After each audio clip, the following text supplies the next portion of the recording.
Bonjour, bonjour à vous tous, vous qui nous regardez là où vous êtes. Une pensée très forte pour nos îles, proximité, comme on pourrait bien le dire, du sud, du nord, et aussi le reste du monde. Le reste du monde, chaque dimanche, je le précise, je n'oublie pas nos followers, ces aficionados en quelque sorte d'éco-club qui nous postent beaucoup de commentaires. Restez donc toujours avec nous. Et une pensée aussi agréable, un grand bonjour à Madame Cissé de Marie-Galante. Je reçois régulièrement ses commentaires, ses écrits, je prends lecture. Voilà. Donc, Éco-Club est bien là aujourd'hui. De quoi allons-nous parler? Eh bien, nous parlerons aujourd'hui d'une actualité, qui depuis des années fait partie en quelque sorte de notre vie. Je veux donc parler de la télévision de proximité, comme on le dit, télé de proximité. Alors, de façon consciente ou inconsciente, nous sommes véritablement en Guadeloupe et ailleurs suspendus aux informations qu'elle nous communique. Néanmoins, l'émergence de la télé de proximité ne s'est pas faite sur un long fleuve tranquille. Quel était le contexte de cette émergence dans le paysage audiovisuel local dans les années 70, si je ne me trompe pas? La visibilité du territoire ou des territoires est-elle aujourd'hui satisfaisante? La démocratisation de la parole, les espaces de création et d'expression des intelligences dans des domaines multiples, on parlera de l'art, de la culture, du sport et de bien d'autres, sont-ils directement le produit de la télévision de proximité ou encore de l'accompagnement en quelque sorte de cet instrument-là, de cet outil-là en quelque sorte? Quel impact dans une économie de TPE, très petite entreprise? Que dire du succès médiatique du LKP en 2009 et de la mobilisation du personnel soignant en Guadeloupe en 2020, grâce, dirais-je, à la télévision de proximité? La télé, comme on le dit, de proximité, une véritable révolution des savoir-faire, à laquelle le pouvoir politique national s'est enfin habitué. Les réseaux sociaux, devenus depuis peu, bouleversent considérablement le paysage audiovisuel. Est-ce une menace pour la télé de proximité? Vous le comprendrez aisément, d'abord à vous, chers téléspectateurs, rebonjour. Vous le comprendrez aisément, le thème d'aujourd'hui, télé de proximité en Guadeloupe, une révolution bienfaisante. Alors, chers amis, les clublistes du dimanche, d'abord, il m'appartient, me revient de vous dire merci en ce dimanche de pluvieux, en quelque sorte, en Guadeloupe. Donc, circulation étosse occasionne souvent des embouteillages, mais l'essentiel, c'est d'être là. Je ne manque jamais de vous dire merci. Alors, à vous. Commence à René. René, on va y aller. Bonjour à toi, René. Bonjour. Bonjour, bon dimanche. Tu m'as passé bien. Oui et non. Bon, moi, ça a plutôt frappé moi, ce semaine-là, c'est le dernier problème-là qui vient là, à propos de fameuse loi-là qui était exigée que nous ayons un diplôme pour... enfin, une loi qui pas très... le problème les écoles de danse, de Goka, etc. Enfin, pas de Goka. Loi-là, pas faite pour ça. Mais les musiques de manière générale. Et loi-là, ça, si vous voulez, il y a un certain nombre de dangers qu'il faut effectivement bloquer. Mais le problème là, pour moi, c'est beaucoup plus polémique là qui partit là, parce qu'on est parti à mon cas dire pas nous ça va concerner d'autres cas dire. Et puis il y a une sorte de polémique qui imbécile à vie moi qui lancé là, à un certain nombre de monde qui a dit de toute façon à part l'UNESCO, j'en ai mettre, il y a Goka, à part nous encore, ça appartient au monde, à part nous encore, m'en fous, nous, c'est bien. Bon, et de par un responsable à conseil régional, de charger de la culture, tant de ces propos là, ça, ah oui. Et attaquer Félix Cotellon, toute sa qui donc on est a trouvé ça particulièrement abject. Mais a trouvé ça particulièrement aussi laide de par ces gens-là. Parce que ça, comment il est rentré Conseil national, départemental, excusez-moi, départemental ou régional? Non, régional. Régional. Oui. Ah, d'accord. A trouvé ça particulièrement grave, d'autant plus que si vous voyez les Martiniquais, ils mettaient par exemple les yols, ou bien les yols, et ils mettaient à l'UNESCO, eh bien, ça, ou quoi, mon gars disait bidayo, non, ça c'est bidayo Martiniquais, ça n'a pas autant rien. Donc, il faut nous faire attention, là, nous parler d'un certain nombre d'habitants, de façon de parler dans la justesse et la mesure. Et pas nécessairement à une sorte de bloc autour, qui fait que tout le binaire a divisé, car ça inentendable. C'est le monde de l'interdépendance qu'on souvent Raphaël Kadji.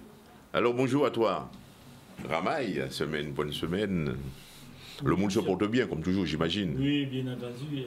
Bonne semaine comme toutes les autres, avec son lot de bonnes choses et de mauvaises choses. Bon, en tout cas, bonjour à tous ceux qui nous regardent, bonjour aux amis du plateau, bonjour aux amis des îles du Nord. Parce que oui, les îles du Nord et du Sud.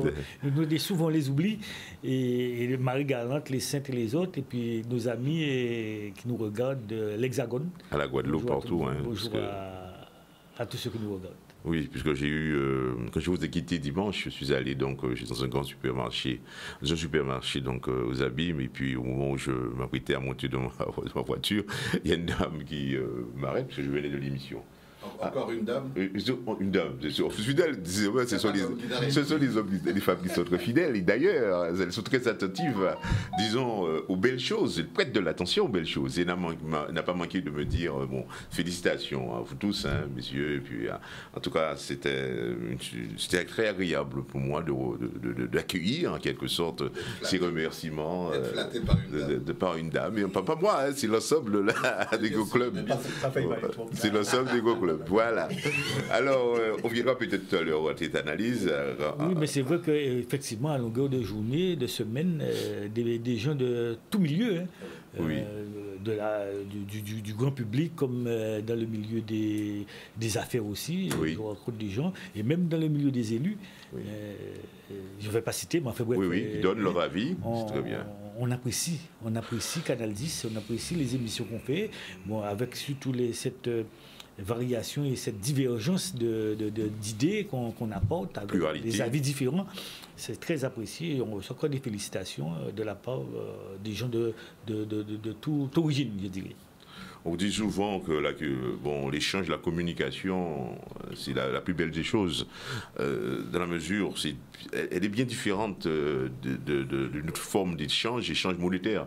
On me disait que quand vous avez €1, vous donnez €1, finalement vous avez €1 au départ, vous avez obtenu, tandis que dans l'échange, la communication, vous avez votre idée, l'idée de l'autre.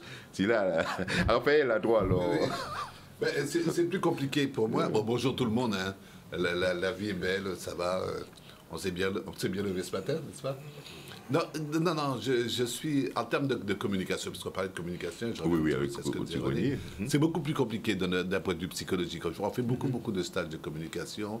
Alors, aussi bien la communication est abrupte. Hein, c'est une nouvelle chérie, de toutes les manières. Émetteur, récepteur, qu'est-ce qui se passe, comment ça se gère, que de la communication spontanée ou pas spontanée, engagée, politique, plus de paroles en public et tout. Et la première chose que je dis aux gens, c'est que communiquer, ça se divise par deux. Alors, je suis pas mal élevé. Hein. Il y a d'un côté commun, mettre en commun, oui. Et de l'autre côté, il y a niquer. Ah bon. Ça veut dire niquer. Hein. Donc, le même outil qui permet l'ouverture, hein, l'échange, l'expression, la liberté, c'est aussi celui qui permet de tromper les gens. Et ça rentre dans une symbolique très, très importante, qui peut être même judéo-chrétienne, avec la tour de Babel, où l'homme voulait rentrer en rivalité avec Dieu, ils ont fait une tour pour monter si haut, pour chatouiller les pieds du bon Dieu. Le bon Dieu a éclaté la tour, et les hommes sont partis à volo à droite et à gauche, et toute la difficulté d'échanger, les langues se sont mélangées, les personnalités se sont mélangées, alors qu'au départ, c'était unitaire. Communiquer, c'est un exercice Alors, c'est important parce qu'on est en démocratie maintenant, et c'est vrai qu'on voit la différence entre... Alors, par rapport à ça, on voit la différence entre la communication et les autres pays, les dictatures, les autarcies, ou c'est difficile de communiquer. Parce que maintenant, ce qu'on s'aperçoit maintenant, et on va en parler, à l'heure des médias, de la presse libre qui est complètement rentrée. La pluralité. Dans les mœurs, la pluralité, il faut mériter la communication qu'on veut envoyer. Alors, mériter de la part de l'émetteur, pour qu'il soit honnête, pour qu'il soit intègre, mais mériter aussi de la part du récepteur en face. Il faut qu'il soit curieux, il faut qu'il soit ouvert, et il faut qu'il soit critique. On en parlera à l'heure. Donc, c'est très, très difficile. Et moi, le mot de la semaine, enfin, le marqueur de la semaine, c'est un petit peu ce qui s'est passé avec Califère, oui, c'est Élie Califère, et puis le chlordécone, qui est passé en droit. La responsabilité. Alors, c'est pas l'intégralité de ce qu'on voulait. Hein, j'ai vu comment il s'appelle, le maire de Pointe-à-Pitre un petit peu, parce que d'une certaine manière, ça a été récupéré. Mais ce qui est intéressant, c'est avec l'émergence du droit, et dans les pays où le droit existe, c'est quand même important, ça rejoint un petit peu ce que je disais la semaine dernière sur le retour du refoulé. Ça veut dire que de toute façon, dans un type de pays donné, et la démocratie, je ne suis pas le chantre de la démocratie, mais enfin j'aime quand même mieux la démocratie qu'autre chose, on peut parler, on peut communiquer, et on peut ériger en droit quelque chose. Ce n'est pas l'idéal, mais ça permet quand même de limiter l'arbitraire et de retrouver une communication authentique par rapport à des faits qui se sont déroulés et que le pouvoir, quel qu'il soit, aurait tendance à occulter ou à effacer au nom de la force, au nom des intérêts, de ses propres intérêts du système. Donc c'est important de voir qu'on peut parler, on peut échanger, mais c'est vrai, et je suis impressionné, interpellé par ce que disait René, c'est vrai que la parole dans la bouche des gens, selon le statut de la personne, la parole peut avoir des effets différents. Oui, des effets différents. Et de la part et c'est là qu'on voit l'importance de la formation initiale. La formation des gens. Et aussi de l'idéologie. Donner un micro, ça ne veut pas dire que vous êtes journaliste. C'est vérité, on le sait. Avoir un droit de parole, ça ne veut pas dire qu'on peut dire n'importe quoi. Or, c'est vrai qu'il y en a qui se lâchent, qui se libèrent, qui laissent passer toute espèce de choses. Alors, bien sûr, ils ont le droit. Oui, ils ont le droit. Maintenant, est-ce qu'au niveau du mérite, ça fait plus avancer ou plus reculer? Non. Moi, je vois... je m'arrête. Hein. Les Martiniquais ont mis en janvier, il y a 3 mois, les pitons du Carbet à l'UNESCO. Et il y a 3-4 mois à peine. Et déjà, maintenant, il faut une évaluation pour savoir si ça leur envoyait plus de touristes. Non, il y a une dimension de l'universalité qui appartient à tout homme, du fait qu'il est homme, bien sûr, et qui n'est pas réducteur du tout de son originalité, de sa spécificité, de qui on est dans le temps et dans l'espace de sa culture. Il y a une dimension d'universalité, puis il y a une dimension de l'identité, de l'appartenance, et ce n'est pas contradictoire, c'est complexe, mais ce n'est pas contradictoire, il faut trouver les liens. Justement, nous en parlons, ce qui montre quand même... non, tu sais, ce qui m'a frappé dans ce truc-là, c'est que l'ENAB a joué le rôle de la lanceuse d'alerte quand elle a vu le texte de la loi, parce qu'elle est directement impliquée dans... Et elle a dit, il faut qu'on réfléchisse, il faut qu'on regarde ça de très près. Bon, j'ai entendu un débat qui était animé sur Guadeloupe, la première d'ailleurs, et à un moment, Jackie Jalem avait... Lui, le texte et donnait son interprétation. D'autres ont donné leur interprétation. J'ai entendu... D'autres, j'ai entendu Coco, celui qui fait... Dominique Coco? Non, pas Dominique, la chorégraphie... J'oublie le prénom. Mario. J'ai entendu Mario Coco, j'ai entendu d'autres donner leur point de vue, Raymond Tourin, etc. C'était sain comme débat. Et puis, brusquement, ça s'est mis à déraper parce que... certaines personnes ont fait rentrer leur propre frustration personnelle et au Canada pour se mettre et pour moi, à partir de là, ça obscurcit le débat. Alors que le débat était bien parti, bien lancé. Et devait permettre justement de poser les garde-fous, d'avoir une réflexion. Réflexion et la lumière. Parce que, ce qui pose aussi le problème de l'organisation des débats. Moi, je suis toujours un peu frustré quand j'en vois les radios. C'est pour ça que je parlais de journalistes. Et de formation initiale, organiser certains débats, tu as l'impression qu'ils n'ont pas de prompteur, qu'ils n'ont pas de maîtrise de la chose même du débat, et que ce qui est dit, c'est tout sauf l'essentiel. Donc je suis désolé, mais un débat, ça se mérite, ça se travaille en amont, avec les gens qui vont débattre. Et puis, il faut savoir quel message on veut faire passer. Sinon, c'est la porte ouverte à toute espèce le problème, c'est que ça n'a pas été organisé. Ben oui. C'est parti dans tous les sens. Et c'est là où c'est particulièrement pernicieux, parce que tu poses un problème réel. Parce que nous avons un problème parfois de subir des normes qui ne correspondent pas à nos réalités et à nos besoins, justement. Et là, c'est un cas. Attention, si la norme doit venir s'appliquer comme ça, nous, ça ne pourra pas marcher. C'est un débat qui était sain, qui était important et qui montrait qu'on peut avoir des normes différenciées qui ne sont pas nécessaires. Faire les ajustements nécessaires. Et là, c'est parti avec des sortes d'accusations qui risquent de détourner le débat sur autre chose. On est d'écouter là-dessus et puis on va m'en savoir. Ramaï, alors l'actualité, toi Ramaï. Alors l'actualité, le sujet de chlordécone, c'est un sujet qui nous préoccupe pour nous tous, que ce soit en Guadeloupe et en Martinique. C'est un sujet commun. Donc c'est déjà bien qu'il y ait des initiatives. C'est un début, comme on dit. C'est un début pour pouvoir avancer dans ce dossier-là. Mais pour la semaine, ce qui m'a un petit peu marqué, c'est le fait que c'est l'arrêté du préfet concernant l'eau, l'usage de l'eau, à cause de la sécheresse. Et puis j'ai l'impression qu'avec le temps qu'on a aujourd'hui, par exemple, on voit bien que c'est pas en concordance avec ce qu'on a connu comme saison depuis quelques mois, depuis années, où on a quand même eu pas mal de pluie. Et même dans la zone Grande Terre où la sécheresse, nous sommes normalement en carême, où on devrait avoir de la sécheresse, les agriculteurs ont encore du mal à avoir un temps clément pour labourer les terres, par excès d'eau. Et là, je trouve que c'est un petit peu décalé, comme si, je ne sais pas si les mesures ont été bien faites, ou alors si c'est moi qui suis un petit peu déphasé, mais j'ai comme l'impression qu'il y a quelque chose qui ne colle pas.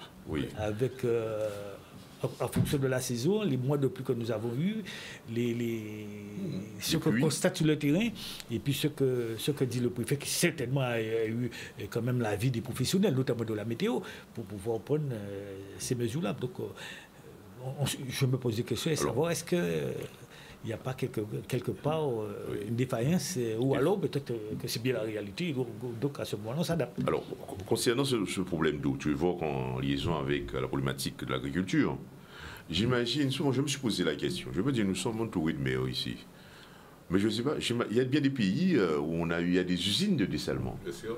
Je ne dis pas à l'état de point, je dis coopération. Où on retrouve des agriculteurs, n'est-ce pas, que ce soit en Bordeaux ou ailleurs, bien de créer une structure avec une petite usine de dessalement et on est autonome.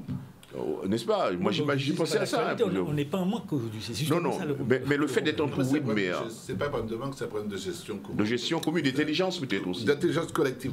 Moi, j'ai un problème aussi sur l'eau parce que j'avais un ami, enfin, il a la retraite maintenant, mais c'est un Guadeloupéen très connu, ingénieur hydrologue. Il faudrait peut-être demander de vrais spécialistes. Sous la Guadeloupe, sous la Grande Terre notamment, et en rapport avec la mer. La mer, il y a une énorme nappe phréatique. L'usine Gardel s'est très bien puisée plein son ventre dedans pour faire ce qu'ils ont à faire. Et elle est largement suffisante et elle est effectivement relativement bien entretenue pour pas qu'on ait de manque d'eau. En puisant dedans, peut-être pas excès, d'où le problème de la gestion, mais suffisamment pour équilibrer le besoin des agriculteurs et de la population.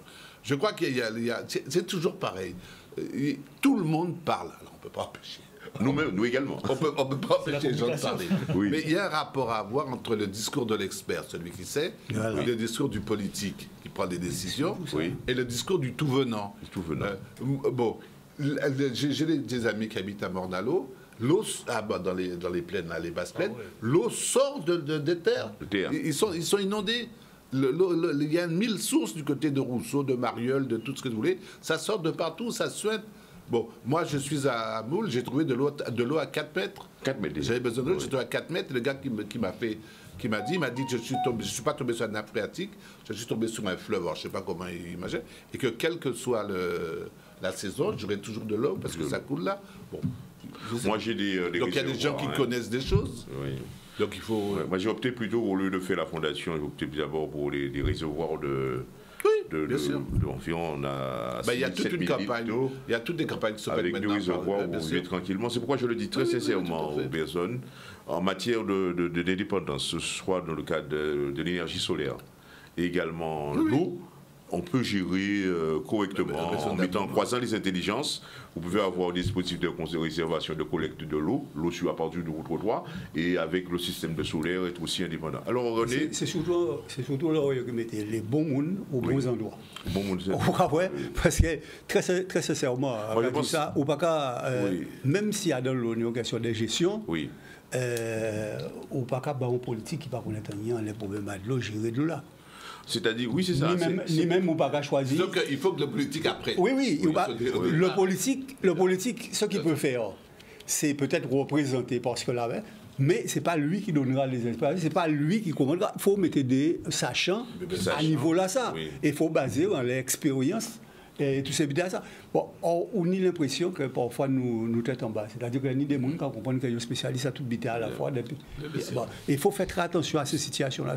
Il faut penser autrement la Guadeloupe. Je voulais ajouter sur ce problème. En Guadeloupe, on n'a pas de manque d'eau. On n'a pas de souffrance en matière de la quantité d'eau disponible à Guadeloupe. Le stock, vraiment pas de problème à ce niveau. On sait très bien qu'il y a de l'eau. Maintenant, il y a eu un gros problème dans la gestion de l'eau. La distribution aussi. La gestion de la distribution qui fait partie de la gestion de l'eau, et l'entretien des canalisations et tout ça. Donc, et aussi, quand on parle d'eau, il faut aussi penser aussi à l'eau usée. Il y a l'eau potable, mais on a autant de problèmes avec l'eau usée qui cause des problèmes environnementaux sur l'utilisation des plages, d'hygiène, et donc qui touchent à notre au tourisme. Donc là, c'est le problème de la gestion. Et quand on est parlé de responsabilité, il faut donner même notre ami Spironel, il faut effectivement qu'il y ait des gens qui connaissent, des sachants, qui savent maîtriser le problème, qui connaissent techniquement comment ça marche, pour pouvoir donner leur avis. Et les politiques ne sont pas là pour prendre la charge un problème quelconque. Le politique est là c'est un donneur d'ordre qui doit consulter les spécialistes et à partir de là pour prendre des décisions envers ce qui doit être fait ou pas fait en fonction des possibilités du pays. C'est comme ça. Mais souvent les politiques croient que c'est monsieur je sais tout. Je sais tout. Le sachant. Le sachant tout. Et esquive parfois les professionnels, ceux qui savent, avant de prendre des décisions, et on se plante. Dans beaucoup de domaines, on se plante. On va à la pub. Je vais être plus méchant pour changer que Raymond. On a déjà dit à chaque fois que le politique, c'est pas le sachant. Je suis désolé, c'est le pouvoir. Et je ne sais pas quel type de pouvoir il vit à travers sa prise de décision. Bon, alors, il n'est pas sachant, personne n'est né politicien. Vous voyez bien dans quelles circonstances on arrive à la politique en Guadeloupe, mais ailleurs aussi. Hein. Tu arrives à partir d'une élection, tu sors de ton champ, de ta canne, de n'importe où. Enfin, non, pas de ton champ, de ta canne, d'ailleurs. Le plus souvent, parce qu'ils sont très peu représentés. Mais tu sors de ton milieu, tu arrives politique du jour au lendemain. Moi, le problème que j'ai avec les politiques, c'est qu'ils ne travaillent pas. Ils ne prennent pas en main leur dossier. Et ça c'est grave. Et il faut étudier le dossier. Parce qu'il faut étudier un dossier. Alors, non pas avec l'intelligence de l'expert qui l'entoure, mais avec le bon sens qu'il va prendre à partir de la politique publique qu'il veut mettre en place, locale ou régionale. Donc, ce qu'on leur demande, je me tue de leur expliquer ça quand les rares fois je les vois, c'est donc d'apprendre le vrai raisonnement politicien. C'est comment on appelle ça? C'est le choix rationnel. La RCB, la rationalisation des choix budgétaires. Vous avez un truc que vous voulez faire. Vous demandez aux gens, aux sachants, aux experts qui existent, qui sont sous vos ordres, vous leur demandez la faisabilité, vous leur demandez 2 projets avec avantages, inconvénients. Et vous choisissez. Et vous choisissez en fonction de votre politique. Et alors, la démarche de rationalisation des choix budgétaires, c'est de dire, voilà, j'ai l'hypothèse A avec des avantages X, Y, j'ai l'hypothèse B avec l'avantage ZT, ok, il n'y a pas de problème, j'analyse en fonction de moi, de mes moyens, et je décide, moi, politicien, que je veux que vous me fassiez une synthèse ou n'importe quoi, avec un projet W, avec les avantages de A et les inconvénients de B, et c'est tout. Il y a des choix à faire. Il y a des choix, c'est ça l'important, mais ce sont des choix éclairés. Or, on a l'impression ici que les choix se font à partir de n'importe quoi. Bon sentiment des uns et des autres. Si c'était même le bon sentiment, ce serait ressenti. Ouais, ce serait beau, plutôt de bon sentiment. Si je me permets d'ajouter juste un petit mot, avant de passer à la pub. Oui. Alors, ce que dit Raphaël, c'est tout à fait de la logique des choses. Et je prends l'exemple des chefs d'entreprise. Un chef d'entreprise, c'est une mairie, un conseil général ou régional, c'est un peu pareil dans la gestion. Avant de prendre une décision pour orienter l'entreprise, on a un certain nombre de salariés derrière, un secteur économique qui dépend de l'entreprise, il y a un certain développement de l'entreprise. Quand on veut orienter quelque part, on demande l'avis au professionnel. Ça coûte ce que ça coûte, on demande de l'avis pour savoir de quelle orientation en fonction de ce qu'on veut faire. Si on veut, je sais pas moi, acheter des véhicules, ce serait peut-être une décision différente que pour, par exemple, organiser des voyages pour le personnel. Donc les professionnels doivent avoir une place prépondérante dans le choix des décisions et après, en tout cas, dans les indications à donner, les conseils à donner, et ensuite le chef d'entreprise, sur l'avis de ses professionnels, lui, il va trancher et faire la prise de position, la prise de décision. Ça, c'est la bonne vision. C'est pour ça qu'on dit souvent qu'il vaut mieux avoir des chefs d'entreprise élus que d'avoir des fois un peu n'importe qui, parce que les chefs d'entreprise connaissent déjà ce fonctionnement, il est habitué à ce fonctionnement. Mais dans la politique, comme on dit, c'est Chayemoun. Si c'est pour faire une info. Voilà. On voit le résultat. On donne le résultat là. Alors, donc, nous sommes arrivés à une page de publicité. La page publicitaire, vous le savez que la télé pas un marché sans publicité. Alors, je rappelle notre thème d'aujourd'hui. Télé de proximité en Guadeloupe, une révolution bienfaisante. Une question qui est posée. Alors, nous sommes actuellement au niveau des marqueurs de l'actualité, les préliminaires, de page publicité. Après cette courte page publicitaire, donc, nous sommes donc de retour. Notre thème, faut-il bien le rappeler, c'est important, télé de proximité en Guadeloupe, une révolution bienfaisante. D'abord, comment sommes-nous arrivés à ce thème-là? Arrivés à ce thème tout simplement parce que nous nous rendons compte tous les dimanches, chaque dimanche, nous portons notre contribution à notre manière sur un plateau qui est aussi qui fait partie de ce qu'on appelle la télé de proximité. Et que tout d'un coup, nous savons que lorsque on prend du recul par rapport à ce que je viens de dire, eh bien, nous constatons que, il y a bien des années, les années 60, 70, les choses n'étaient pas comme cela. Il y avait un moyen de communication qui était, dit-on, national, qui venait un peu, ne nous appartenait pas, et que, c'était pas facile, on n'y avait pas accès, c'était si. Et la réalité du territoire, la quotidienneté, le vécu se déroulait dans, je dirais, l'ignorance du public. Mais avec la télé de proximité, on apprend, on connaît son territoire, la preuve en est depuis quelque temps. Et là, c'est une contribution directe, je ne cesse de le répéter, de la télé, ce que j'appelle la télé de proximité. Donc, il faut d'une certaine manière l'honorer dans le cadre de cette émission. Alors, messieurs, j'ai envie de vous entendre là-dessus parce qu'il y a 10 000 questions qui se posent et aussi des réponses à cette question de bienfaisante qu'est la proximité de la rive. C'est une révolution, une révolution dans la mesure où il y a changement quantitatif et qualitatif. C'est ça une révolution. Oui. Alors, tu fais remonter sur les années 60-70, là, c'était l'archéologie de la communication. Non. La télé de proximité, c'est 80 et c'est Mitterrand.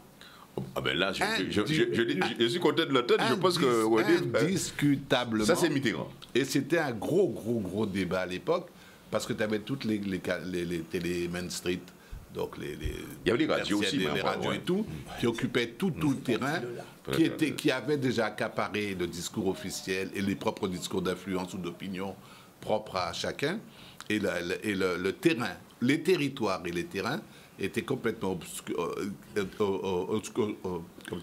occultés au nom d'un discours officiel, d'un discours petit bourgeois, d'un discours politique, de toute espèce de discours qui le faisait. Et Mitterrand, il y a eu pas mal de débats à l'époque. Oui, Mitterrand. C'est pas passé facilement. A mis en place cette télé de proximité, qui est une télé go-between, entre deux.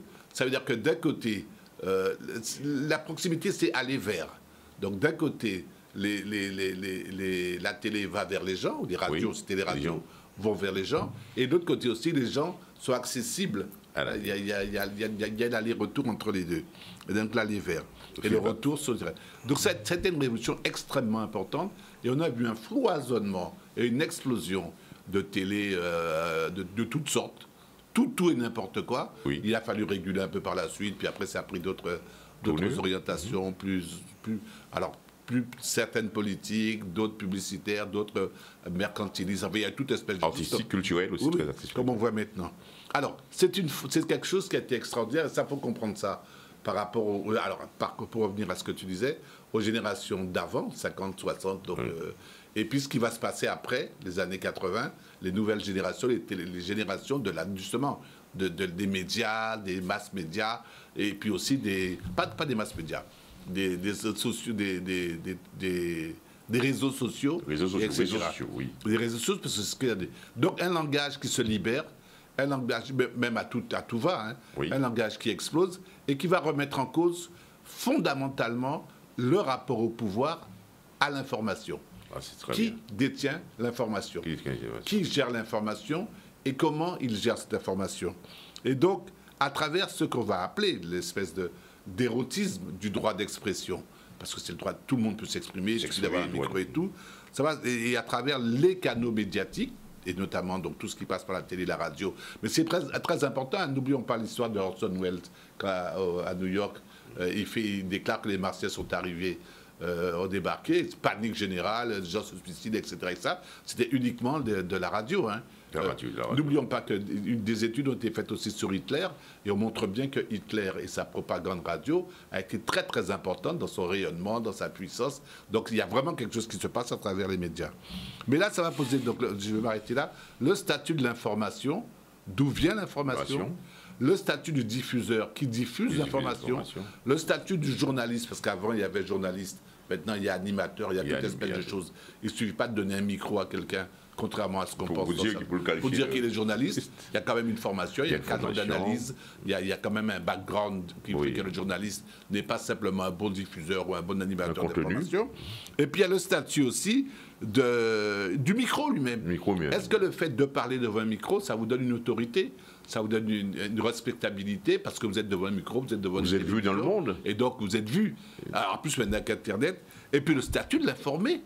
Qu'est-ce que je fais, moi, qui reçois l'information par rapport à la foultitude d'informations qui circulent? Est-ce que je prends tout? Et donc, tout le débat qu'il y a maintenant sur les deepfakes et sur les fake news, ça veut dire que comment je vais faire, moi, l'individu lambda, pour savoir, pour dépouiller le vrai du faux? Et on est en plein dans ça maintenant. C'est la problématique qui est au cœur de cette question sociétale, en quelque sorte. Oui, c'est une question de société, et puis en ce moment. Et puis, qu'est-ce que veulent entendre les attentes du public? Les attentes, qu'est-ce qu'ils veulent entendre? Est-ce qu'ils veulent entendre ce qui les caresse dans le sens du poil? Est-ce qu'ils sont capables d'entendre des anti-discours ou des contre-discours? C'est pas évident du tout. Et on vous dit souvent chez nous, Bappé place à Yamé. Alors, ça part dans tous les sens. Alors, Ramaï, par rapport à cette question même, la télévision, parce que, écoute, moi, je suis là, c'est grâce à proximité. Hein. Nous tous d'ailleurs. Alors, ton ressenti là-dessus et comment quelle analyse faire de tout ça? Alors, la télé, effectivement, c'est rentré dans les mœurs aujourd'hui. Les jeunes ne vivent. C'est même du passé actuellement. On allume la télé le matin, c'est pour jusqu'à ce qu'on aille se coucher. Donc c'est vraiment rentré dans les mœurs, c'est pour non seulement pour s'informer, mais pour toute autre chose aussi. La cuisine, la publicité. La publicité, enfin, bref, pour tout. Mais en fait, la télé. Rappelons-le, elle est apparue en Guadeloupe autour des années 64-65. 1964-65, c'était la télé d'État. Oui, la télé d'État. C'était l'ORTF à l'époque, la télé d'État. Et donc, c'était du noir et blanc qui fonctionnait pendant 1 heure ou 2. C'était un journal télévisé. Et c'était un journal télévisé de quelques quart d'heure. Il n'y avait pas la télé toute la journée, non? Non. Et puis un film après, c'était tout pour la journée. 6h30, 9h. Tandis que la télé était diffusée régulièrement en France. Et petit à petit, on a eu la télé de plus en plus longtemps, jusqu'à maintenant l'avoir quasiment 24 sur 24, avec le nombre de chaînes. Et puis la télé, comme disait Raphaël, la télé de proximité est apparue avec Mitterrand en 81, après 81. Oui. Et donc, et ça a été l'explosion non seulement de la télé, mais des radios libres aussi. Radio libre, parce que Mitterrand, il y avait une radio libre, il avait été interdit par Sistra. Oui, les radios libres, puis la télé. Et on ne peut pas parler de télé de proximité en Guadeloupe sans parler de Rodriguez. Ah oui, ça c'est... Donc ici, nous sommes assis chez Rodriguez. Donc, qui a été... C'est le géniteur, en quelque sorte. Le pionnier. Celui qui a survécu. Celui qui a survécu. Dans la turbulence du moment, de l'époque, il a survécu. Et voilà, et donc... Des époques, parce qu'il y a eu des époques. Donc, nous sommes ici chez Rodriguez. Oui. Et donc, qui a tenu, et qui a donné Canal 10, qui a tenu, et aujourd'hui Canal 10 est dans le paysage audiovisuel de la Guadeloupe, mais aussi peut-être plus largement qui dépasse les frontières de la Guadeloupe aujourd'hui. C'est quand même... Dans l'économie, puisque je vois l'effectif qui travaille dans la maison, quand on connaît ce que c'est qu'une entreprise, on voit qu'il y a du... Et lorsqu'on voit la présence de Canal 10 sur les événements, que ce soit le tour de la Guadeloupe, que ce soit le tour des Yoles, que ce soit les Yoles en Martinique, que ce soit fait tous les événements culturels, sportifs, on voit que c'est une télé qui est rentrée dans le quotidien. Comme on dit, c'est télé en nous. Donc, quand on est à Canal 10, on est dans télé en nous. Donc, et puis il y a eu d'autres chaînes qui sont venues et qui sont parties, qui ont disparu. Qui n'ont pas pu peut-être... Il faut de l'argent pour faire tourner une télé. La bonne gestion. La bonne gestion. Et puis on a bien vu, après la mort de Rodriguez, on a bien constaté que Canal 10 a quand même un petit peu balbutiné, mais ça a été repris. Et aujourd'hui, Canal 10 a repris du poil de la bête pour pouvoir rester dans le paysage audiovisuel. Oui. Des Antilles, je dirais, même pas de la Guadeloupe, parce des que Antilles. Même la Martinique s'en est inspirée de ce mais modèle. Ils sont sur Internet, à partir du moment où tu es sur Internet, nous sommes vus aujourd'hui sur Internet, sur les réseaux sociaux, sur le direct. Je vous rappelle quand même, le dimanche matin, nous faisons du direct. Ah oui, le dimanche matin, c'est du direct. Sache que nous sommes en direct dimanche matin, et après c'est diffusé dans d'autres créneaux. Donc, il faut de l'argent, et pour avoir de l'argent... Il faut de l'argent des hommes, des hommes et des femmes. Pour pouvoir rester dans la compétition, il faut s'appuyer sur les entreprises. Sur les entreprises. Qui financent. C'est les entreprises qui financent. Lorsqu'on dit télé ne marche pas sans publicité, c'était la phrase d'Ibo Simon. Télé pas qu'à marcher sans publicité. Donc c'est ça, comment dire, le sang pour pouvoir alimenter et faire tourner une télévision. Oui. Et quand on n'est pas bien vu par le grand public, pour que les publicités puissent venir, et bien à ce moment-là, on a vu des difficultés pour pouvoir réagir. Et tellement que c'est vrai, on a vu pendant le Covid, là on parle de la radio et même de certaines télés, oui. On a vu la radio, une grande radio, je veux parler des RCI, qui a connu des difficultés pendant le Covid, parce qu'à ce moment-là, il n'y avait plus de publicité. Et RCI a eu quelques problèmes pour pouvoir tenir le rythme. Tenir le rythme et rester dans la compétition. Heureusement, quand même, pour RCI, on ne peut pas concevoir la Guadeloupe non plus, c'est un RCI. Oui. Bon, je fais un petit peu de pub, là. Mais en fait, on ne peut pas... Mais ils nous écoutent là-bas. Ils nous écoutent. Je sais qu'il y a quand même cette imbrication entre les chaînes audiovisuelles. Oui. Donc... on ne peut pas concevoir la Guadeloupe sans Canal 10, on ne peut pas concevoir la Guadeloupe sans RCI. Et je ne mets pas en reste les services de l'État qui jouent le rôle pleinement, qu'il faut quand même qu'il y ait aussi la présence des chaînes officielles, que ce soit radio et télévision, pour pouvoir faire un tout et avoir une pluralité dans la communication pour le grand public et pour le bien de ceux qui regardent et de ceux qui écoutent. On se rapproche de la question posée, une réponse, on se rapproche déjà d'une résolution bienfaisante. Alors, René. Oui, mais... Alors, qui analyse de ça? Non, mais analyser avec... Parce que pour moi, peut-être, on a regardé ça du point de vue de l'histoire, effectivement. L'histoire en nous, l'histoire. Oui, où il y a des organes d'information, disons médias d'information, on va parler non écrités. En Guadeloupe, c'était le RTF. Ah oui. La télévision qui vient effectivement à Casamoué, première fois en télévision, c'est en 1966. À Casamoué. C'est une télévision noir et blanc, il a commencé à 6h30, à Capapamoué, excusez-moi, on va dire à Casamoué. Il a commencé à 6h30 et il a fini à 9h30 du soir. Il n'a pas été loin. C'est fini, oui. Non, c'était comme ça. Au seul chaîne. En noir et blanc, c'était ça le bité qui est.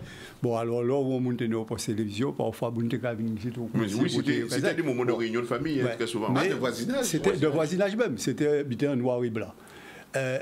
À l'ORTF, où il y a une première innovation qui était faite, mais il y a un petit banc à côté, c'était Casimiro Létan. Casimiro Létan. Émission à Créole, sinon la Créole était interdit. C'est le samedi à 14h.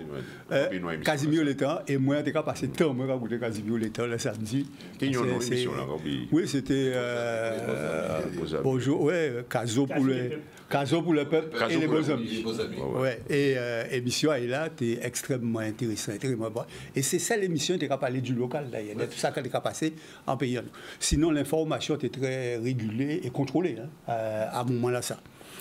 Dans les années effectivement 70, ça a commencé sous Crétigoutte et on commençait à voir apparaître les premiers radios libres. Mais les radios libres à image à ça qui était fait aussi en France, les premiers radios libres qui ont commencé à essayer paraître et essayer émettre et tout ça. On est aussi en légère diversification à la presse qui était venue.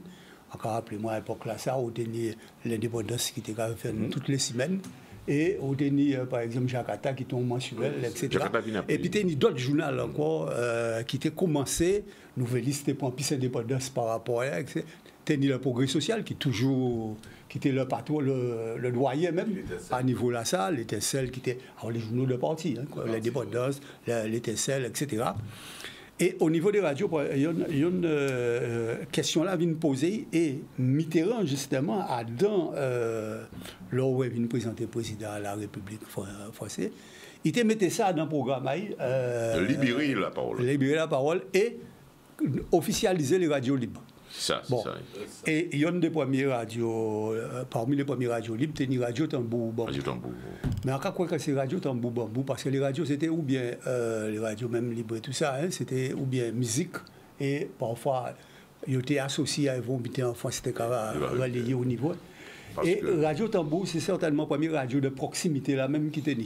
Oui, et qui a secrété des animateurs. Et qui secrété des animateurs. Il faut des animateurs. Des animateurs, oui. Mais il a secrété des animateurs. La plupart d'entre eux, ont retrouvé à Guadeloupe la première. C'est-à-dire que. Sambo, par exemple. Ah oui, non, mais un peu citer au paquet. Sambo et machin, comment ça s'appelle? Non, à Gombo. Celui qui est ici, là, je pense. Etc. Songo, c'était d'autres formes de radio libre encore. Oui, oui. Bon. Mais si vous voulez, ça a commencé par la radio, la proximité. Et ça a influencé d'ailleurs aussi bien ROCI qui Guadeloupe la première. ROCI qui était plus libre à côté à ça. Et à partir de ça, effectivement, la télévision trouvait il lit aussi en même temps, puisque en même temps que pour les radios libres, ils mettaient la télévision libre. Alors on a deux types de télévision libre, hein. On a des télévisions, puisqu'elles sont privées, c'est ou bien des initiatives de groupes économiques. Hein. Oui, en France, de toute façon, les CNews, les compagnies, les Canal+, tous ces vidéos, ça, c'est des grands groupes. C'est les moyens. Bolloré, etc., etc. Et en Guadeloupe, on est en Bourg, effectivement, qui reprend même l'idée qui, en gros, la télévision de proximité qui était à Radio Tambour et tous ces vidéos, ça, il y avait Stilaï. Et Stilaï, c'était Rodriguez. Parce que ça qui fait succès à Canal 10 à un moment donné, c'est le fait qui peut être développé, c'est le fait que Rodriguez était très bien comprendre qu'il ne faut pas autorité dans le créneau officiel, mais téléphonie en radio, en télévision, qui a exprimé la réalité guadeloupéenne. Et Kabamouna, la Guadeloupe, la parole qu'a fait vivre et tout ça, et ça a continué à développer, en particulier. C'est ça qui fait tout le succès à Ibo Simon d'ailleurs. Ibo Simon. Au niveau à Canal 6 et Ibo Simon boosté d'ailleurs. Dans les deux sens, qui fait réputation. Effectivement, Ibo Simon fait réputation aussi à Canal 10, c'est évident ça.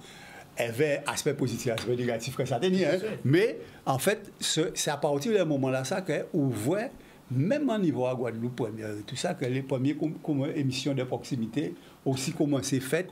Investir. Par la suite. Ils se sont alignés après. Oui, parce qu'ils ont rendu compte qu'il y a pas de parts de marché. Petit à petit.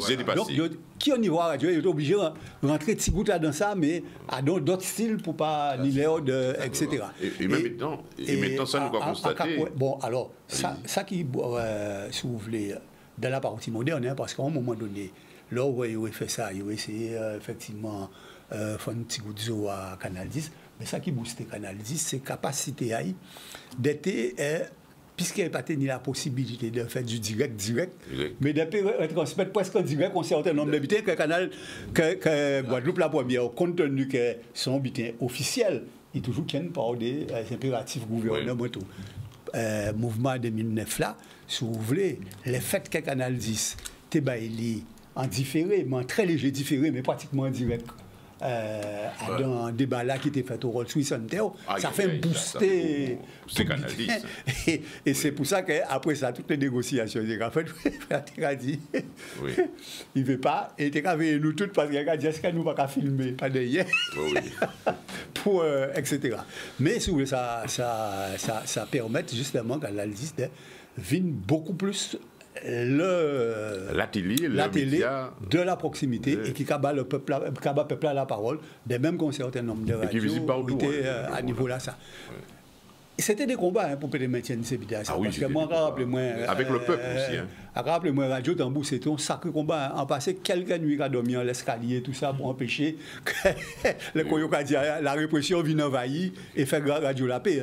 Bon, donc, même après, même avec le fait que Mitterrand était officialisé, on s'entendait bien. Une réaction de Raphaël. Alors, alors c'est très important ce qu'on dit parce qu'il faut partir. Bon, on ne fait pas l'histoire, mais il y a une histoire chronologique, événementielle, qui est très très importante et qui mériterait, puisqu'on a un tas d'étudiants, il faudrait vraiment mettre des étudiants là-dessus. C'est des histoires contemporaines. Les gens sont encore là. Et il faut nécessairement en Guadeloupe qu'il y ait une approche événementielle et chronologique. Ça, c'est vrai. Ça, c'est important, ce qu'on appelle l'archéologie de l'histoire. Et avant qu'il y ait des interprétations, des débats, des ceci, des cela, parce qu'il faut poser les événements.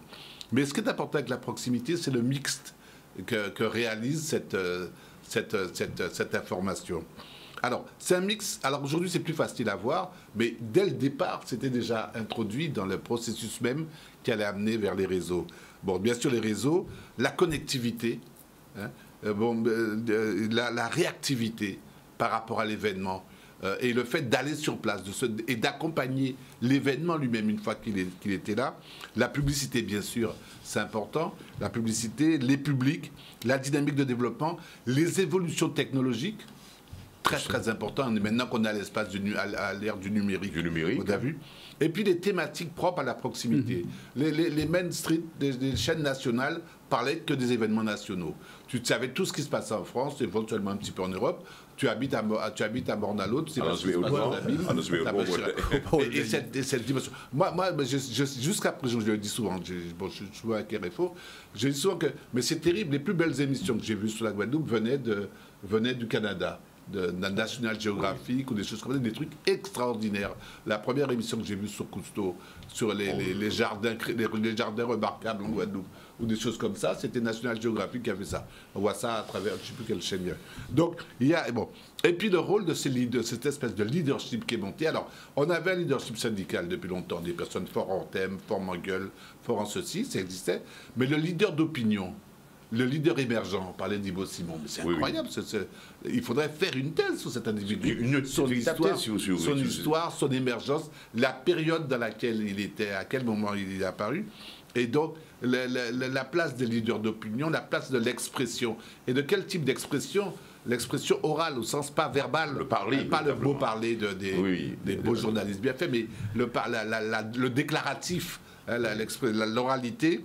Et donc, tous ces leaders d'opinion qui ont créé une émergence d'un discours qui était un discours, alors bien sûr non officiel, mais qui parlait beaucoup plus aux populations que le discours officiel dans lequel on ne se retrouvait pas, on n'arrivait pas à rentrer. Donc il y a beaucoup de choses qu'il faudrait se susciter à travers ça, pendant que les gens sont là, pendant que la mémoire est active, et pouvoir passer de cette espèce de mémoire événementielle. Parce que c'est très important, parce qu'en Guadeloupe, on a des conflits de mémoire. Et les conflits de mémoire sont très importants parce que dans certains domaines, on n'a pas de support. Et donc, pouvoir garder les événements, fixer les événements et éviter que la mémoire symbolique heurte la mémoire affective, qui heurte la mémoire historique et qui donne ces espèces de conflits de mémoire pas possibles, ça permettrait de récupérer notre histoire et de lui donner un sens, de la diffuser, de la partager et de lui donner un sens constructif par rapport à l'avenir. On sait d'où on vient. On sait par où on est passé. Quels ont été nos grands leaders, nos grands formateurs. Et ça n'a pas nécessairement été des grands hommes politiques, des grands mouvements historiques. Beaucoup de travaux ont été faits ici par des fourmis maniocs, des petits gens qui ont apporté des petites choses. Voilà. Oui. Je ne sais pas, mais je veux tout simplement vous signaler quand même, j'avais entendu bien parler de l'initiative dans le centre national, surtout à Sciences Po Paris, la création des chaires des Outre-mer.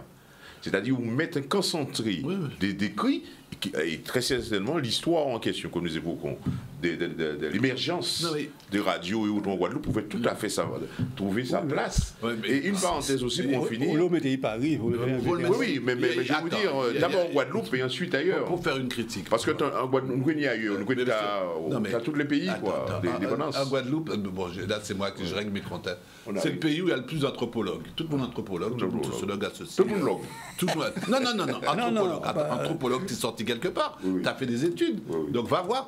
Moi, le seul anthropologue que je reconnais, bon, façon de parler, c'était Albert Flagey, qui a fait des études importantes, scientifiques, sur les quartiers, sur la cuisine, sur les trois quarts, des choses comme ça. Sur le vernaculaire. Mais tous ces gens qui travaillent, c'est sociologues de ceci, sociologues de ça, travaillez sur ces sujets-là et faites émerger le sens profond et les sens seconds qu'il y a dans une espèce de ciment, de façon de notre pays se construit. Oui. On y revient tout de suite. Voilà, maintenant, l'espace à page publicitaire.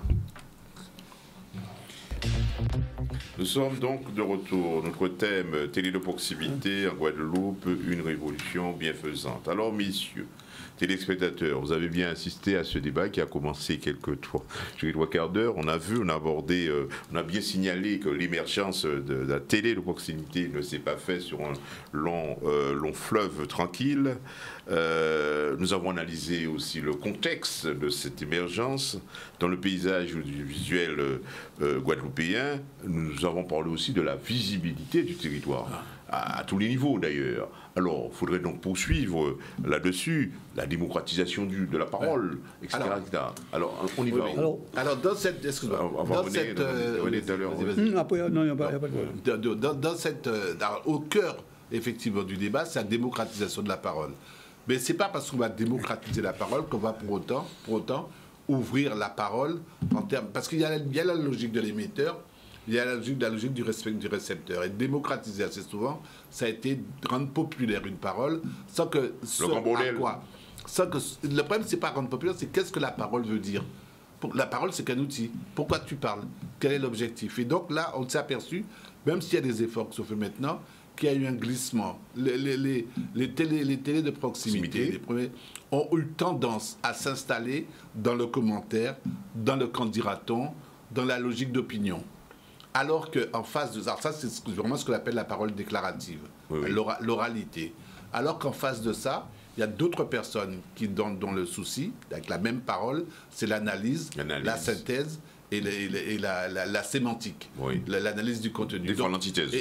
Oui, l'antithèse. Et donc, il y a un statut de la parole qui est complètement différent parce qu'il ne va pas s'adresser au même public, à la même écoute, à la même attente. Il n'y aura pas la même fonction sociale et surtout politique à cette parole-là. Il y aura une parole qui cristallise, qui mobilise et qui crée des grégarités ou des singularités autour d'une opinion, d'un contrat d'allégeance, de co-allégeance, juste comme ça. Et il y a une parole qui se travaille, qui est travaillée, qui nécessite des rapports un peu différents. En tout cas, je note aussi que dans ce contexte-là, Ibo Simon disait « Kaouni a dit ». C'est tout. Il vous demande des paroles, c'est pas d'analyse. Il dit qu'à là, parce qu'on n'avait pas cette parole-là. Il a dit Kaouni a dit, mais pas Lévin ou Kaouni a dit. C'est ce qu'on retient de Ibo Simon. Allez-y. Raymond, vient René tout de suite, qui garde son énergie pour aller. La télévision de proximité, la télévision tout court, je dirais, a apporté un certain nombre de changements, alors positifs ou négatifs, mais ça a amené du changement dans le comportement, dans le quotidien de chacun. Et donc, pour augmenter les informations, augmenter la connaissance, voir les choses autrement, de chaque créneau d'activité du pays, des professionnels, artistiques, politiques. Et ce que je dirais quand même, que où la télévision, souvent les gens prennent exemple. Alors, il y a plusieurs publics. il y a des publics qui sont plus fragiles que d'autres, plus influençables que d'autres. Et donc, une même émission peut être exploitée et appréhendée de manière différente selon qu'on soit un tel ou un tel. Donc, et ça a des influences. Je prends par exemple quelque chose qui me frappe dans notre quotidien en Guadeloupe, c'est le développement des chaînes et le développement de toute une multitude de moyens de communication, des réseaux sociaux aussi. Sur la télévision. La télévision aussi. Hein, parce que toutes sortes d'émissions d'ailleurs. On peut regarder des films sur le portable, comme on regarde des films sur la télévision, à la télévision ou au cinéma. Donc, il y a eu comment on appelle ça, les émissions, les feuilletons. Les feuilletons.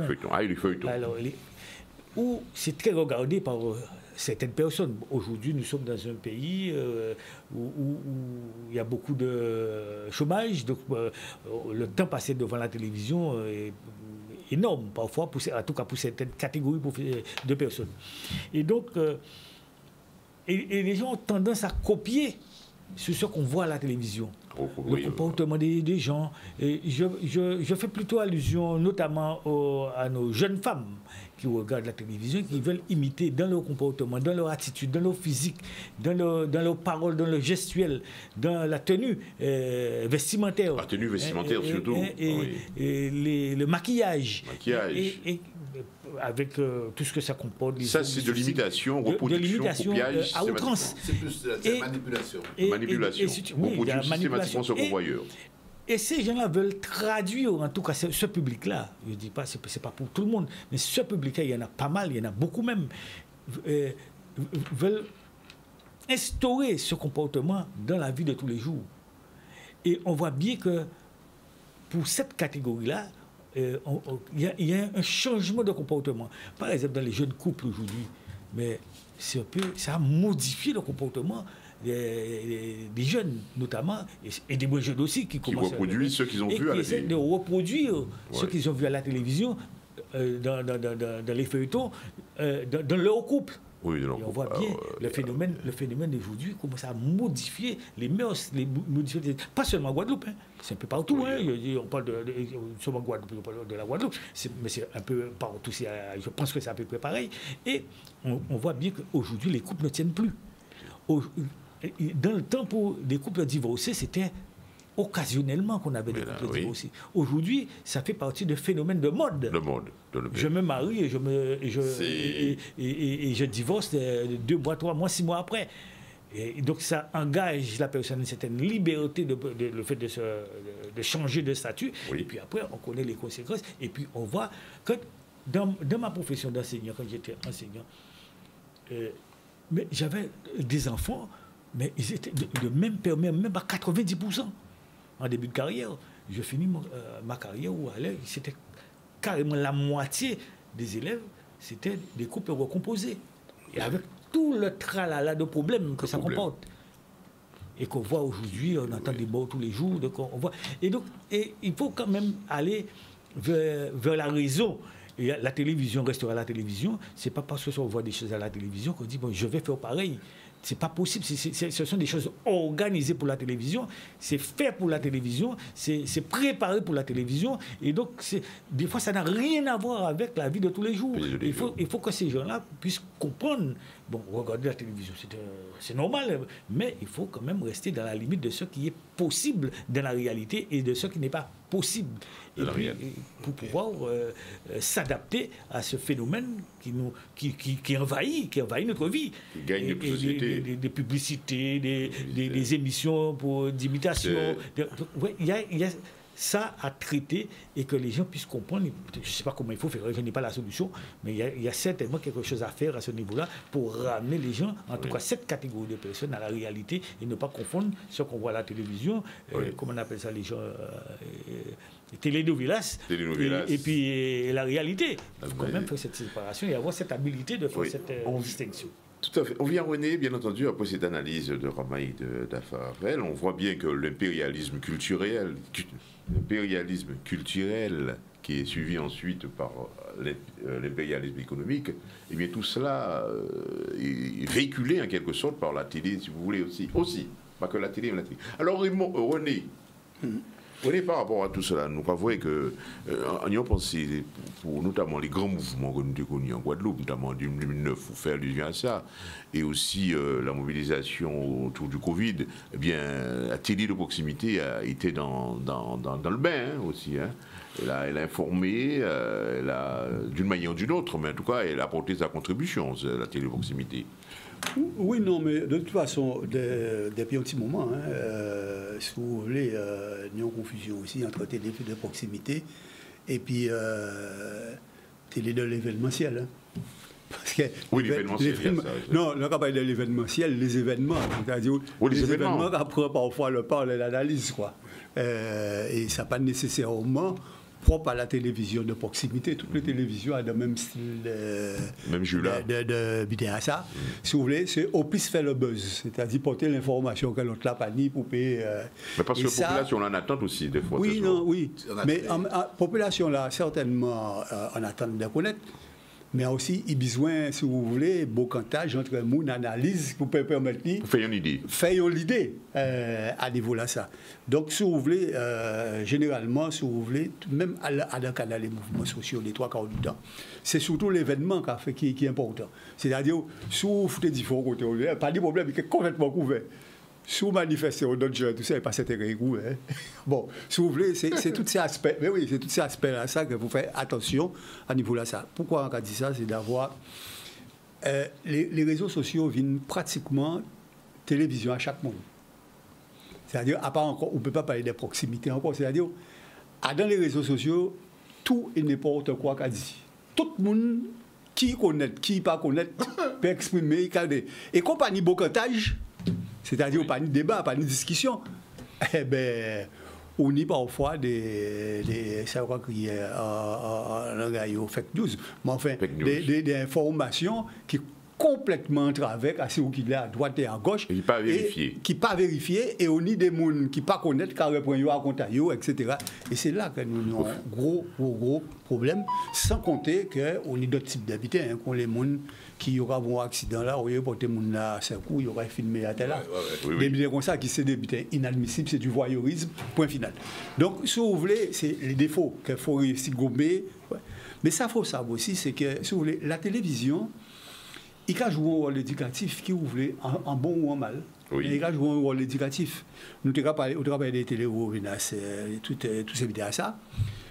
En fait, il a mené, surtout en absence d'une véritable connaissance des sources, stabilité culturelle, et tout ça, et en absence des modèles à casa ou même qu'il a valorisé, il a mené à reproduire des modèles qui sont extérieurs à travers les sans parler, c'est-à-dire il a mené à reproduire des modèles qui en fait pas ni pour réalité, mais qui apparaissent vous belle, etc., etc.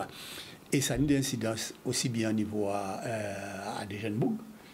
Mais ça a une incidence aussi au niveau des jeunes adultes, hein, attention. Parce que, des enfants aussi, parce qu'il y a des enfants qui ont oui, mais c'est pour ça qu'on dit des jeunes monde, mais des adultes aussi. Oui.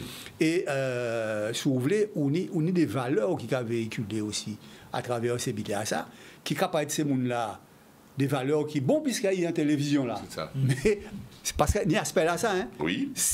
Si tu passes en télévision là, c'est qu'il est bon. C'est qu'il est bon. Et on va entrer dedans sans rendre vous compte qu'on va perdre pied par rapport à la propre réalité. Et ça va créer des distensions et des milieux sociaux en niveau à la population là lui-même, les méthodes, les modes de vie, etc. etc. Et les valeurs que nous avons à niveau là, ça.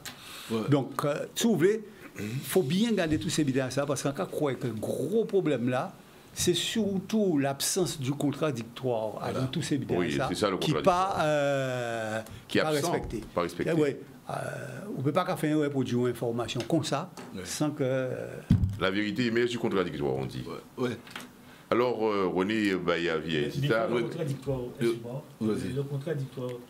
il n'y a pas de contradictoire, mais des fois, il y en a qui ne cherchent pas non plus à trouver, à s'informer. Mais est-ce que c'est vrai? Mais on dit, mais on dit ça, c'est les réseaux sociaux. Mais Et tout de suite, on s'emballe là-dedans, et puis sans chercher à savoir. C'est peut-être totalement faux. C'est peut-être totalement. Moi, c'est pas ma référence, les réseaux sociaux. Il n'y a pas fait pour ce type-là. Avant, il était dit, mais monsieur, c'était dans le journal. On a dit ça à la radio. C'est ça, il dit un journal là. Mais c'est pas aussi pour ça. Si ça, il dit un journal là, c'est véritablement tout ça qui passe exactement. On se fait piéger. On se fait piéger. Raphaël, alors. C'est plus que l'absence du contradictoire maintenant, en 2024. C'est la nécessité. Que le téléspectateur soit formé et qu'il ait lui-même des grilles pour pouvoir comprendre ce qui est dit par d'autres.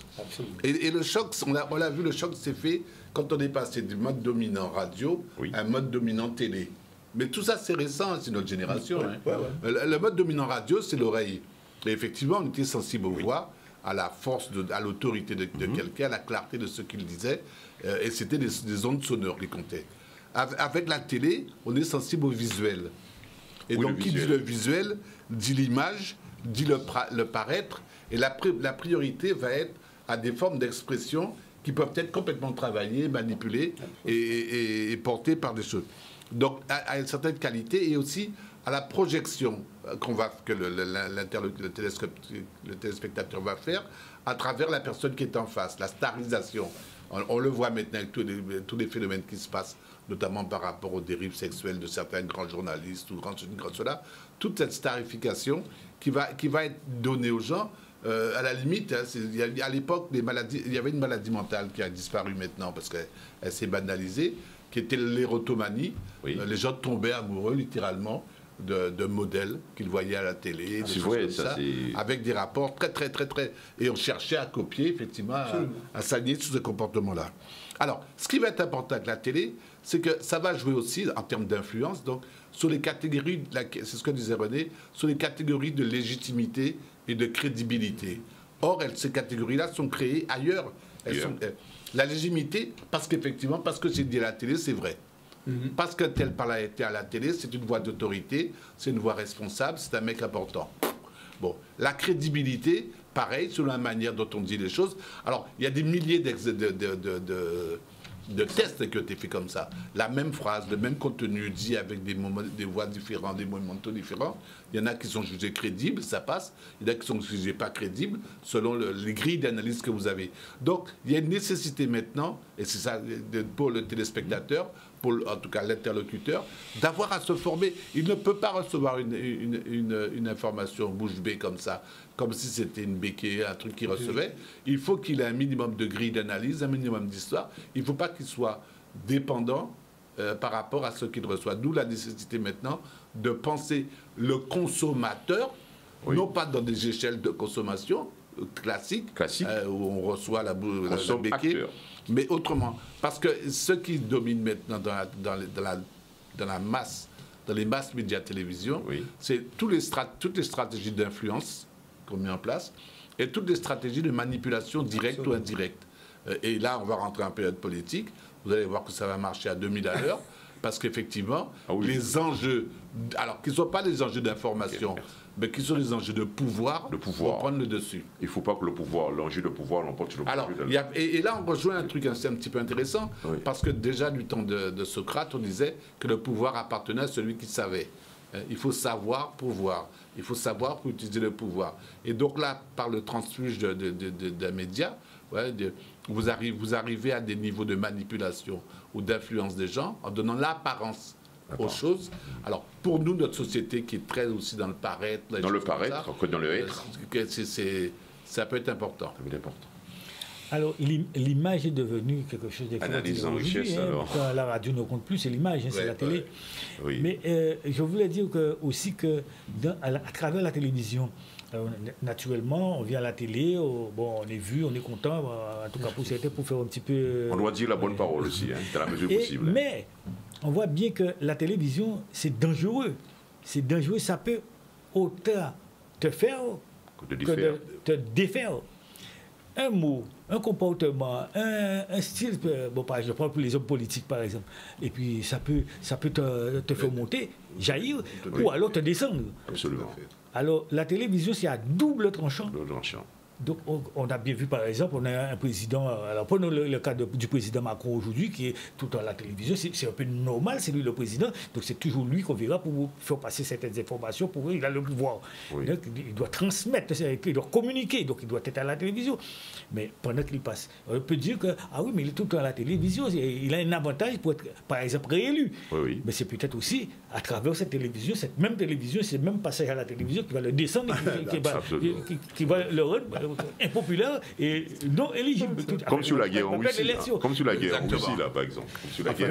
C'est très dangereux, la télévision, notamment pour ceux qui sont dans les responsabilités. Il faut manipuler avec habilité. Il faut manier ça avec habilité. Il y a des notions de saturation. Quand quelqu'un sature le média, il y a des effets contre-productifs. Il faut faire très attention à tout ça, la saturation. C'est dangereux. Alors, on vient avec René et ensuite, on arrive à la fin. Non, mais c'est ça, en tout cas, aussi. C'est que faut faire très attention parce que passer trop souvent à la télévision ne peut pas casser le vivant aussi. Regardez, l'autre, on va dire le débat, c'est vrai, on boucle à faire remarquer que systématiquement, Macron, il a envoyé un ministre à régler le problème. Mais après, il a passé derrière le ministre là et il a une fois un grand débat. Ça veut dire tout ça, monsieur. C'était couillonnade. Eh bien, ça a passé une fois, mais ça a pu passer. Il fait pour les gilets jaunes, il fait pour ceci, il a fait là. Mais ça a passé de moins en moins. C'est-à-dire que vous avez dit, ouais, ben attends, si c'est tout seul qui savent, quand il a fait cadeau de ministre, il fait bitaille tout seul. D'autant plus qu'à chaque fois, ça contestable. Donc, si vous voulez, ça n'a pas nécessairement qu'à servir à niveau là, ça, de parler trop à la télévision, ou bien de passer trop absolument, et de le faire à la personne qui est la seule capable de tout résoudre. On l'a vu pour le Covid aussi. Eh oui. Oui, pour le Covid, c'est même bien, le traitement de l'information. Le traitement de l'information. C'est un massacre. Pour les grandes manifestations, pour les manifestations sociales en Guadeloupe, ça n'a pas forcément réussi. Ceux qui ont mené ces combats. À deux tranchants, ça. C'est à double tranchant, c'est dangereux la télévision. On conclut ? Alors oui, il y a trois choses. Alors ça permet quand même de vivre des situations. Alors faut faire attention, parce que si vous êtes névrosé dans la vie, vous êtes névrosé partout. Mais la télévision permet quand même parfois de vivre des choses par procuration sans se déplacer. Donc ça peut faire du transfert d'émotions, du transfert symbolique, qui peuvent être formateurs. Moi je sais que par exemple, je suis beaucoup d'interviews, de conférences. Ça m'évite de lire des bouquins, ça m'évite de me déplacer. Donc ça peut être formateur. Fondamentalement, la télévision, pour moi, c'est une ouverture sur le monde. Absolument. Moi, je me rappelle tout le temps à l'époque, on disait en Guadeloupe blanc comme la neige. Personne ne savait ce que c'était que la neige. Du jour où la télé, même en noir et blanc, est arrivée, les gens ont compris. Ils n'avaient pas le froid derrière. Mais je conclurai en disant, ça me rappelle, il y en a plus ça maintenant. Une dame qui vient me voir en me disant, mais monsieur, je ne comprends pas, mon enfant regarde tout le temps la télé. Qu'est-ce que je dois faire ? Et ma réponse était, madame, la télé, c'est un bouton. Vous avez un doigt. Pourquoi puis-je dois être sur ce bouton-là, ou quand il y a une télé là, ça fait. Voilà, ainsi se termine avec ces mots extrêmement agréables et aussi avec l'excellence de nos intervenants, si l'on peut dire, nos analystes, les clubistes. Alors, chers téléspectateurs, retenez une chose, avec la télé, Canal 10, avec Eco Club, on voit et on entend. C'est ça la particularité de la télévision. Alors, nous allons donc clôturer, comme d'habitude, notre émission avec donc une chanson qui est aussi d'actualité, quand on connaît les problèmes qui se posent actuellement, notamment autour de Gardel, question de la canne. On va clôturer avec, faisons honneur à un des nôtres, un Moulien, n'est-ce pas, Robert Loison. Canne à la richesse. C'est une manière aussi de. Il a connu le phénomène de la. Il a connu la libération, en quelque sorte, de la radio. Mais oui, il est décédé en 89. Mais Canal 10, bon, c'était. Il n'a pas connu Canal 10, il n'est pas venu. Je pense que. Oui, il a connu Canal 10 depuis 1970. Mais enfin, à notre manière, nous faisons honneur à cet homme-là. Hein. Canne à la richesse. Ah. Robert Loison. Autant coup d'œil, c'est la récolte. Si ça va pas ton coup d'œil, la Guadeloupe qui envahit. Guadeloupéen, autant coup d'œil, c'est la récolte. Ah, comment dévoter un coup d'œil, la Guadeloupe qui envahit. Guadeloupéen, autant coup d'œil, c'est la récolte. Ah, comment dévoter ton coup d'œil, pour la Guadeloupe envahit.